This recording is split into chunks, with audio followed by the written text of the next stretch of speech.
Mga Ojero, mag-isang babala. Well, dapat pala hindi laugh ang ginamit ko nun. Dapat nating seryosohin itong mga nagaganap na to. Kasi, it seems mga Kochero, si China ay pumuposisyon na sa loob ng teritoryo ng Pilipinas. Take note, ha? Take note. Hindi sa dagat.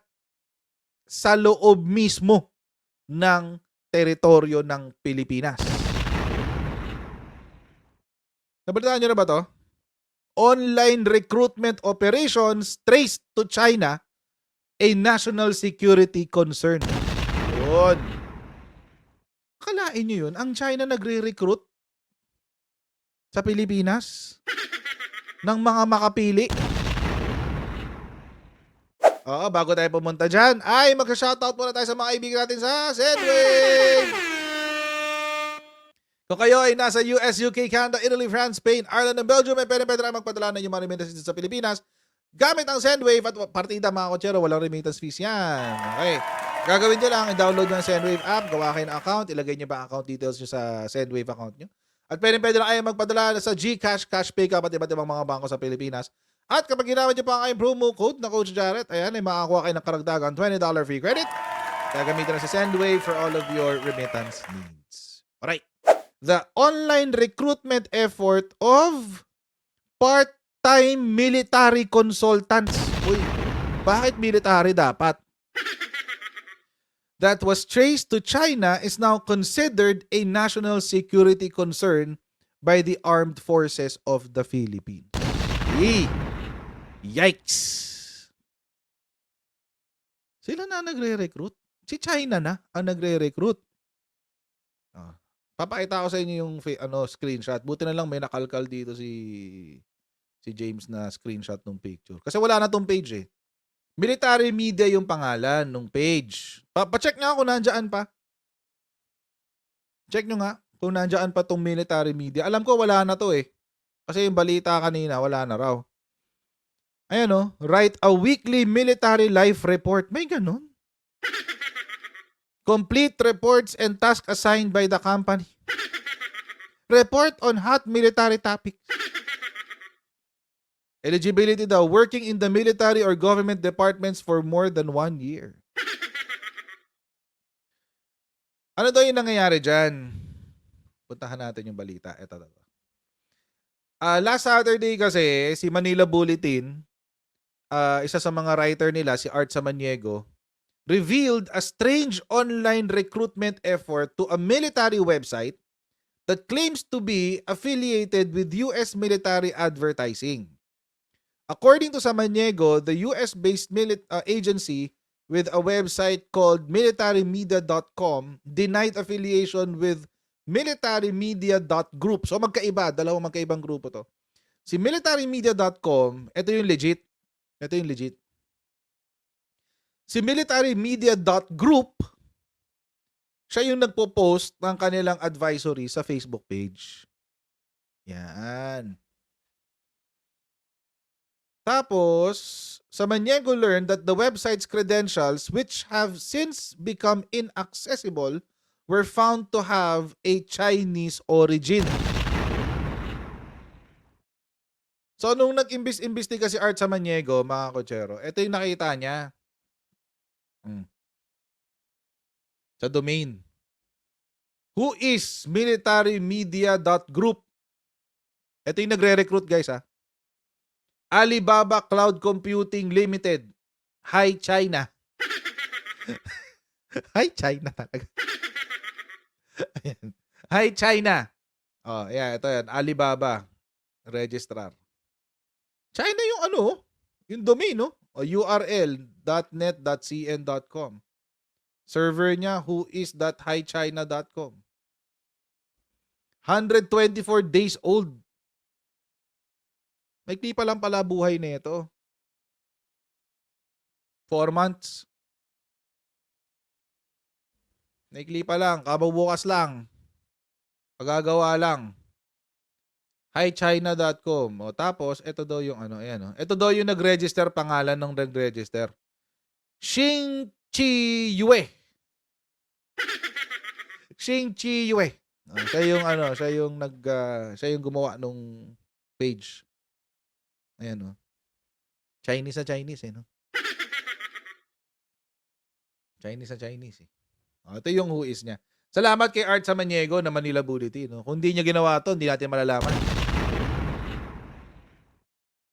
Several active military personnel were learned to have expressed intent to apply for the position through Facebook, but Padilla said they don't have an exact number of the personnel.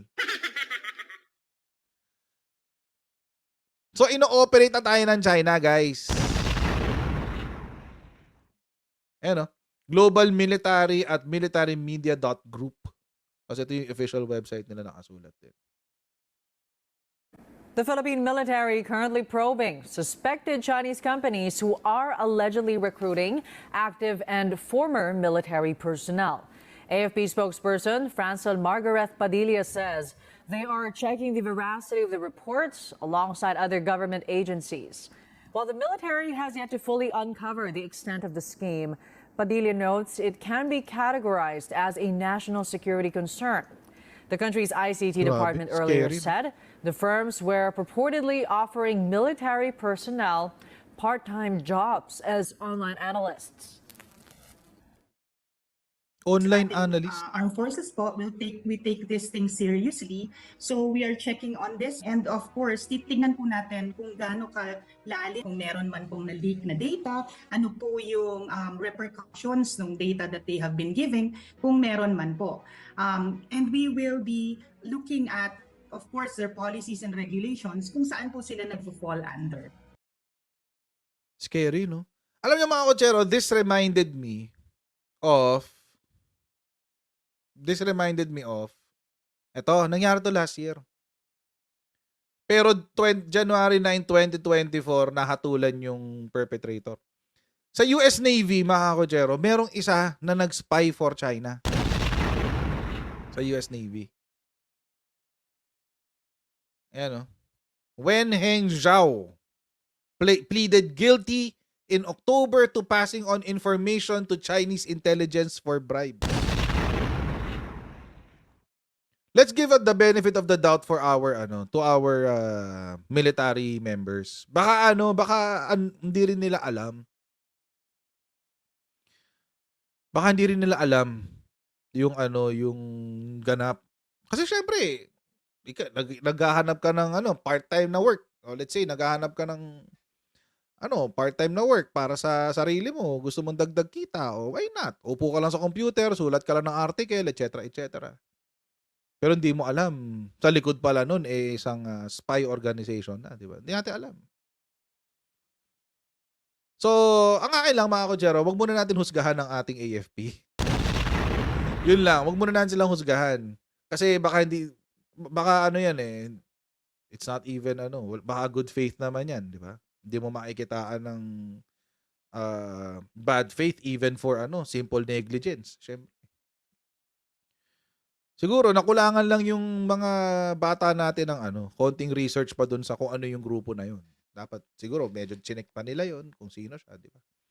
Pero sabi nga daw ni Inquirer, marami daw na nag-sign up. Ayan, several active military personnel were learned to have expressed intent to apply. Kasi inuto sila ng China eh. Binola sila eh. Ayan, Hindi mo naman kasi iisipin na China. Hindi mo isipin. May WhatsApp Kontakin nyo kaya. Buhay kaya tong WhatsApp natin. Kontakin nyo kaya, try natin kung buhay pa to. Tama si Colonel Padilla that this is already can be considered a national security threat. Pinasok ba naman AFP mo eh? Di ba? Eto pa. May dagdag na may bagong issue. Na bumabalik na naman ang swarming sa West Philippine Sea. Panoorin natin to. Philippine Sea. Umabot na sa 48 ang barko ng China na namataan sa West Philippine Sea. Ayon kay Armed Forces of the Philippines, spokesperson Colonel Francel Margaret Padilla, namataan ang 4 na Chinese Coast Guard vessel at 20 Chinese maritime militia vessels sa Baho de Masinloc. Sa Ayungin Shoal naman ay mayroong isang Chinese Coast Guard at 4 na Chinese Maritime Militia vessel. Habang sa Pag-asa Island, isa ang Chinese Coast Guard at 14 na Chinese Maritime Militia at isang People's Liberation Army Navy. Habang sa Panatag Shoal ay mayroon namang 3 Chinese Maritime Militia. Swarming ulit. Coming route sila. So, at any one time, out of 1,700, may sighting tayo na 4. So, nagpapalit-palitan to. It could be na for any other reason, no, we cannot speculate. Baka nagpalitan sila.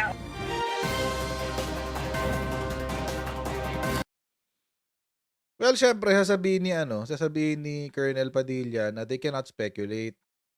Kasi, parte siya ng military establishment. Hindi siya magsasalita ng detalye.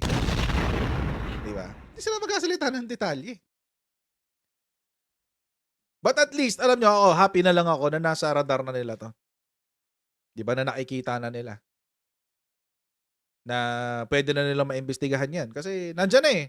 Kumbaga na-unearth na siya eh. So, I think this is good news na may ganyan. At hindi lang po ito yung yung naging basihan natin kung bakit dapat pag-isipan na natin ng malisyoso itong Chinese Communist Party. Hindi lang ho yan. Sabi na Chinese Mafia daw, Chinese Mafia. But I don't think this is the Chinese Mafia. Sabi ni Nancy Binay, Chinese Mafia daw eh. Tingnan nyo ha. Nakakapasok sila sa Pilipinas as resident retirees. Kaso nga lang, mga kotsero, ang problema, hindi sila retirees. Ayan Binay made the call a week after the Bureau of Immigration announced that it has arrested 4 Chinese nationals suspected to be behind the increasing number of fraudulently acquired government-issued IDs and documents, including genuine passports, Philippine passports with questionable SRRVs. Hindi nyo alala yung Chinese Mafia to. Hindi nyo alala yung Chinese Mafia yan, guys. Malamang sa malamang, sleeper cells yan. I don't believe they're well, possibly, it could be the mafia, pero really? Scary to Actually, meron pa nga isang balita. Ayan Visa fraud and fake identities adversely impact national security. What's largely alarming is the PRA policy of allowing Chinese SRRV, retirees, who are 35 years old, which can be categorized as soldier's age. Duterte legacy, guys. Duterte legacy to, guys. Imagine, retiree, mas bata pa sa akin. Saan ka nakakita? Chinese retiree daw siya. Mas bata pa sa akin. Anak ka ng debaklong. Retiree. Anong klaseng retiree yan? Diyos ko. Kaya ako hindi ako naniniwala na Hindi ako naniniwala na Chinese Mafia yan. I don't believe an iota na ito ay Chinese Mafia. PLA yan. Sleeper cells yan. 35 years old. Anong kalokohan yan? At nakapasok as retiree. Retiree. Anak-anante pakalong naman. Based on the Philippine Retirement Agency records, there are about 78,000 foreign retirees in the Philippines and about 30,000 Chinese retirees. 30,000 silang lahat. Gaano kalaki lang ang ating armed forces? Maliit lang ang armed forces natin. Parang nasa 140,000 lang yata, 200,000 at most. Optimistic pa ako nun Tapos meron ng 30,000 na nakapasok. Naalala niyo to, yung 36 na volunteers daw na Chinese sa Philippine Coast Guard. Anak kayo ng tipaklong talaga. Duterte legacy pa! Ilang makapili pa yun nandyan sa loob ng Bureau of Immigration. Tsaka dyan sa loob ng Philippine Retirement Agency. Dami makapili hindi pa dyan natatapos. Naalala nyo to? Yung merong nakuha na mga sleeper cell dyan sa may Valle Verde. May ID sila ng People's Liberation Army, meron silang issued na baril galing sa People's Liberation Army, siguro pinadaan through the Chinese embassy. Kasi kapag pag sa embassy ka, hindi na chine-check yung gamit mo eh. Yun yung mga smuggle techniques nila eh. Pag consulate ka. Oh. Nagpasok ng high-powered assault weapons. Ayan high-powered assault weapons. Ang nakakatawa, yung high-powered assault weapons na yan, ay merong tawag dito? Ayan may markings ng People's Republic of China. Anak ka ng tipaklong.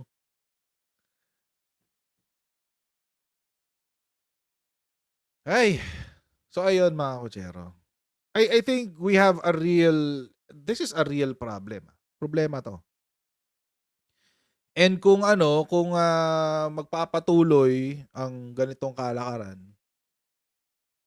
may problema talaga tayo. May problema.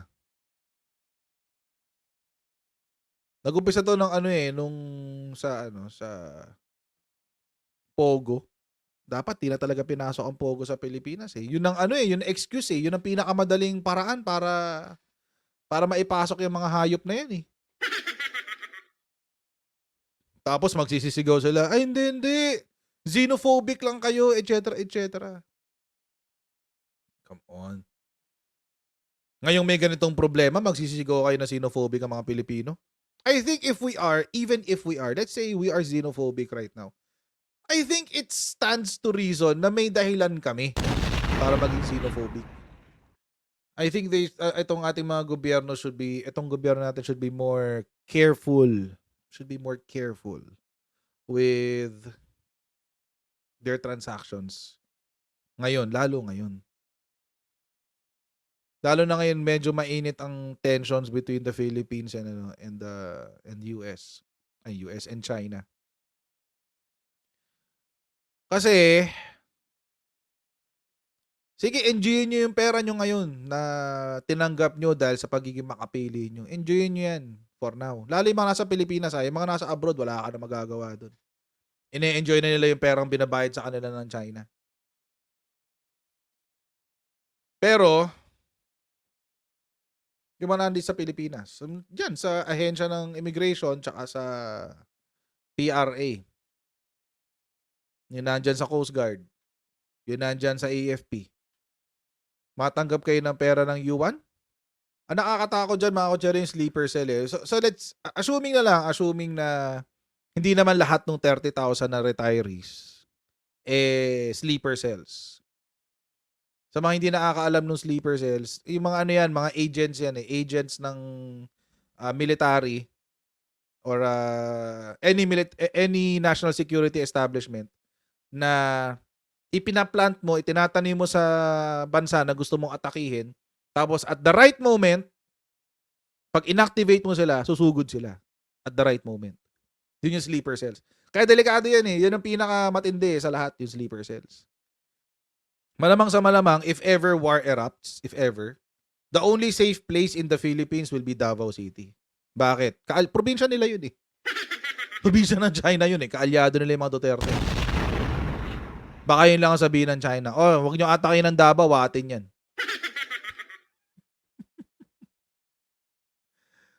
Hindi nyo naisip yun?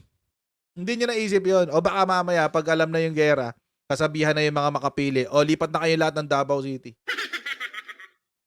Lipat na kayong Davao City. O i-activate na namin. Within 1 week, kailangan wala na kayo dyan. Doon na kayo sa Davao. Dati alam. Naglalaro lang naman ang utak ko. Pero it can happen. Maraming salamat sa inyong pagsuporta sa ating channel. Please don't forget to like, share, and subscribe. And I'll see all of you in our next Coach Jared Live, guys. Bye, everyone. See you next time. Bye.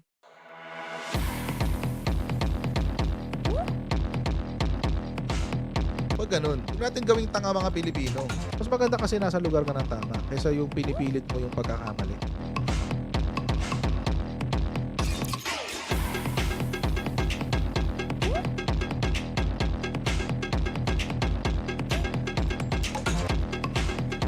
Are they willing to go that far? Hindi nakakalimutan ng Pilipino yan hanggat di nasasagot niya. Sino ngayon nagsasabi ng totoo?